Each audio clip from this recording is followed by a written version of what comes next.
Hi everyone. I'm sorry I haven't been around too much lately. I had a very crazy October and it's been a wild November um, outside of the political atmosphere. So I wanted to do a reading for the collective for this new moon in Scorpio. I realized that it was last night. However, new moons can have a lasting frequency for about a month. So I wanted to use my Mystic Dreamer Tarot deck as well as the Life Purpose Oracle cards and Crystal Spirits Oracle cards to kind of see where the energies are and what we really need to look into for ourselves, because we're in a time right now where a lot of darkness is coming to light. Things that used to be hidden are not easily kept secret anymore, or they are about to be exposed in some way. And with Scorpio being a house of transformation, sex, money, resources, kind of like the dark side, the hidden aspects of that sign really are coming up to light. And this is an opportunity for you to have a new beginning in those things in the house of Scorpio that you really need to work on. So if this reading resonates with you, please leave a comment below. I do usually put on sound healing frequencies in any video that I make. The one that I have right now is for complex PTSD by the Sound Healers. I'm not sure if you guys will hear it in the background, but I do have that playing simply because I feel as a collective there is a really big heaviness right now when it comes to post-traumatic stress. There is a lot of heavy energy when it comes to not really knowing how to take care of ourselves, telling ourselves that we really don't have the time to, and having the burden of maybe lack or scarcity mindset, as well as feeling like the holidays are upon us and we may not have the money or resources to be able to celebrate the things that we want to or how we want to. So I am going to begin. The first card that I'm going to do is through the Life Purpose Oracle card deck.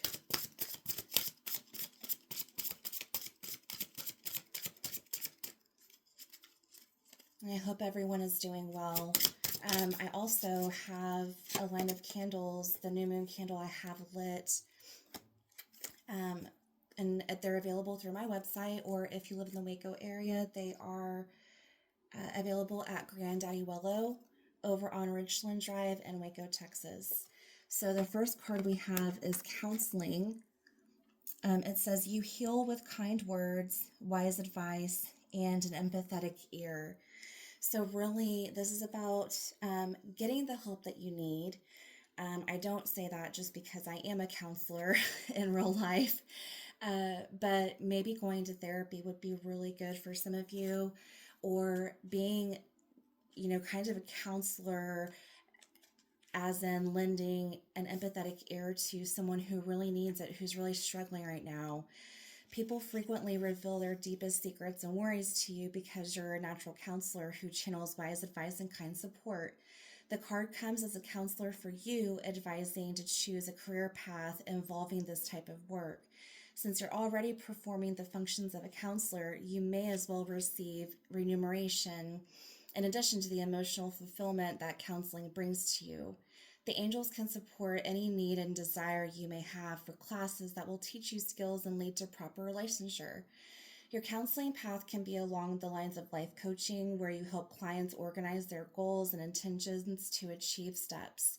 Or you can blend in spirituality through traditional pastoral counseling or via the more alternative path of giving readings. Your work could also involve writing or teaching. So the main point is that this life purpose uses words as a healing modality. With a proper training, you're highly qualified to conduct counseling work. So please don't think that your life needs to be perfect before you can help others. All counselors have their own ego issues and human imperfections. The point isn't whether you have these character and life quirks, it's about what you do with them that counts. As long as you listen to your client's feelings with an open mind and heart, their needs will be served. The same goes with your friends. Sometimes it's not such a healthy thing, but sometimes we do need our friends to counsel us and hear us out about things, or maybe a safe, family member, someone that you're really close to, because there are words that are needing to be spoken right now to someone that you can trust, and maybe it can happen in a non-judgmental space. The next card I'm going to use is the Crystal Spirits deck. Ooh. Oh, I love this one. Okay, this one is Celestite. I'm going to put it right there. I love Celestite. I actually have some Celestite bracelets for sale on my website, and my website is in my description below. So, Celestite, to me, is basically the connection to the angelic realm, and it's a connection to our divine energy. So if you are needing guidance, as long as you sit in a quiet space, relax, and get into a meditative state, you are able to have clear channels of communication for your ancestors or guides or universal consciousness. Speaking of conscious universe, its endless imagination is also expressed through guides and angels. Did you know that the entities that are eager to help you find balance and align yourself with the conscious universe are there for you so you can experience all you deserve? Celestite Spirit is here to let you know that you're always connected with magical beings from the angelic realms, beings that are especially gifted at showing us what the eyes don't always see. Your message today is to be open to the guides and angels all around you, above you, and below you. They are loving and supporting you and finding your purpose and feeling joy, love, and hope no matter what outer conditions. You have all that you need and are always accompanied by these entities who are devoted to bringing love and healing to all of us when we're feeling alone and weak. Today, connect with the angelic realm by calling on these loving guides to light the path for you and to help you become conscious of the unconscious gifts that are there for you now and will always will be. The relationship message of Celestite is right now, guides and angels who understand human frailties are close by, nudging you and whispering to you, sending you love and helping you with any specific challenges you're facing in your relationships. They are completely dedicated to being that perfect friend, teacher, or healer, and will do all they can to connect you to people with gifts for you. So listen to the message of the Celestite Spirit and open your eyes to the workings of guides and angels in your life today. They'll operate through people, strangers and newcomers in your life often. So if you've been isolating yourself, break out of that now. Pay attention to those being sent your way by the beings who know just who can help you. Enhance your relationship with guides and angels by reaching out to them with a prayer or request today. Prosperity message of Celestite. I know that we all kind of need a little bit of prosperity right now. Celestite Spirit has a way of amplifying that ring so that angels and guides who are eager to help you achieve the prosperity that you seek come rushing to the answer. Now is the perfect time to ask so that you might receive. Do you doubt that angels and guides are eager to help you experience the abundance that is your birthright? Send that doubt packing and open your heart today, asking them to assist you in aligning with a state of wealth that you desire and deserve. They are but a prayer away.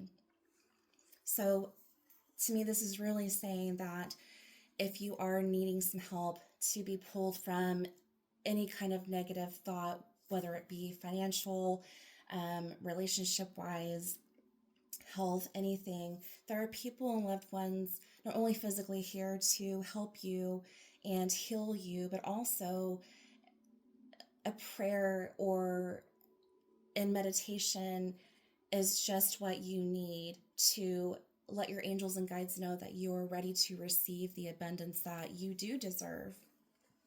So I am going to do a few tarot cards. We have the Ace of Swords and the Magician that came out. That may not stay, but that's okay. And then we'll do one more. Or two more, because that's what came, or actually three. All right.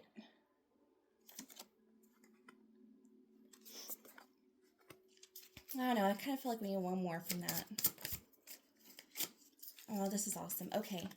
So the first card that we have is the Ace of Swords, which is basically about there needs to be a new beginning in truth. There needs to be a new beginning in the voice that you use, the words that you say. It could be that there is an air sign that you're going to have a new beginning with in some way, or there is a new business venture or educational venture that you want to look into. So it's basically a gift of knowledge and understanding. So at this time, you can expect a flash of insight or an idea that will help solve a particularly sticky problem and experience a moment of truth. So this card is also about if you want to communicate something with clarity, the energy to accomplish that is present at this time. I do know this week that Mercury is moving out of retrograde, but I believe it's stationing direct. So you may not want to do this for a couple of days, but if there is something that you need to communicate clearly, now is the time. And it's also representing a new point of view, discovery, or even an intellectual achievement. The Magician is also, it's really funny. So air sign with Ace of Swords, but the Magician is also a Gemini card. So if you have been having problems with the Gemini, don't worry, because there is something new that you can create with them, or there might be something that you are ready to manifest when it comes to speaking words, or maybe finding an intellectual venture that you want to go on. So it indicates that it's time to focus on your goals and applying your determination and skill to achieve them. Everything that you need is available, and you have the ability that's necessary to move forward with confidence. The Magician is really about success in your endeavors. So it's really a moment filled with potential just waiting to be realized. So don't forget that you do have the power to manifest what it is that you are wanting to create. I'm also getting that this might be about school or really learning more. Some of you might want to be going maybe to school or back to school to become a counselor, and you're just afraid that you haven't had the resources. But Celestite is saying that you do have the resources. All you need to do is ask. The Eight of Swords is about kind of being scared to do something. She's blindfolded, and it's like she's kind of trapping herself, but there's no reason why she's trapping herself. Maybe she doesn't believe in herself as much as she needs to. And it represents a situation in which you're feeling kind of helpless, and you feel like problems are surrounding you and feeling trapped. Maybe you're thinking that no matter where you look, there's danger or obstacles, there's problems that are confronting you. But it's also suggesting that escape is possible. See, there's nothing that's really like holding her in those swords. She's not trapped in those swords. So really, this is just about like you believing more in yourself and you telling yourself, hey, like I can do whatever I put my mind to. There is escape that's possible. And the thing that goes along with this is the Ten of Swords in reverse. I really don't like reading reversals, but I feel like this is kind of important to do in this case because Ten of Swords is about endings, but there is something that's being delayed in the ending that you should be fulfilling for yourself. And there may have been a situation that has ended, but you're either refusing to accept the fact that it's over, or you're just not really ready to let go just yet. And you're continuing to fight whatever it is that you need to let go of, and you're causing yourself more pain than necessary. So remember that we can't really open ourselves up to new opportunities, you know, especially with the Ace of Swords, if we're not ready to let the things go that we need to. And the reason I do say this is because the Eight of Cups is reversed. The Eight of Cups is about, you know, letting things go, walking away from things that no longer serve you. This could be about a relationship. See the Five of Cups that she has beside her. The Five of Cups is about sadness, loneliness, knowing that things are not working out. And then the Three of Cups that she also has her back toward is really about like community. So there's like celebration that's waiting for her. There are people that love her and want to celebrate with her as a community. But the Five of Cups is kind of like an equal in that aspect where it's like, okay, well, there's sadness. So she's choosing to walk away from maybe sadness, but not realizing that there's community waiting to help her through what she needs. So there's something that you need to let go of for sure. It may be having to do with relationships. Um, Also, there might be something that you need to really just walk away from that you haven't really been honoring. Like there's something in yourself that you haven't been honoring, and it may be your relationship with yourself, perhaps, or just not letting go of the doubt that you need to manifest what you can achieve. Um, so basically, what I see is that there may be something that suggests that you've given up on a dream and you've decided to stay complacent, stay put, whether you're fulfilled or satisfied or not.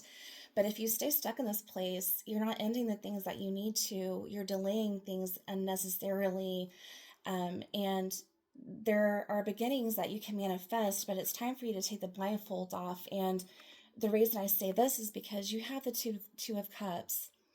Now, I'm not really necessarily making this into a relationship reading, but it's looking that way. So maybe there are things with an air sign that you really need to let go of. Maybe there is a career that you're in that you've kind of made. Um, you kind of have a relationship with your career, is what I'm hearing, or you're married to your job. But this is so much more. And as a collective, I really feel like the energy that we have right now is there are really a lot of things that are keeping us in fear-based thought that we really do need to let go of, because the answer is us working together. There's beauty in manifesting things when it comes to like abundance or having a new perspective on things, like the Ace of Swords suggests, that allows us to work together and be happy and live happily. And we need to honor that in ourselves. Um, so the Two of Cups promises a strong and passionate relationship, but it doesn't necessarily have to be a love relationship. It can be um, any kind of relationship that brings beauty and power to life. So it can also mean any such union of people, groups, ideas, or talent. And the key here is coming together of two things that creates a third thing that is in and of itself powerful, beautiful, and passionate. So basically, if we are able to let go of the things that no longer serve us and stop thinking that we're trapped, we can have this beautiful relationship with not only ourselves, but the people around us, and we can find our tribe that gravitate towards the ideas that we have, the groups of people that really resonate with us, our tribe, people who will listen to us, our guides, our angels that are telling us that, look, as long as you let these things go, you are so ready for abundance. So I really hope this resonates with you guys. Please comment below if it does. I really look forward to hearing from y'all. And don't forget, I do have products that are in the website link in the description below, and I would really appreciate it if you liked and subscribed. You don't have to necessarily share right now, but if you feel compelled to, I would really enjoy that too. So I hope that y'all have a really happy Thanksgiving. Y'all hang in there, and I will see y'all soon. Take care for now.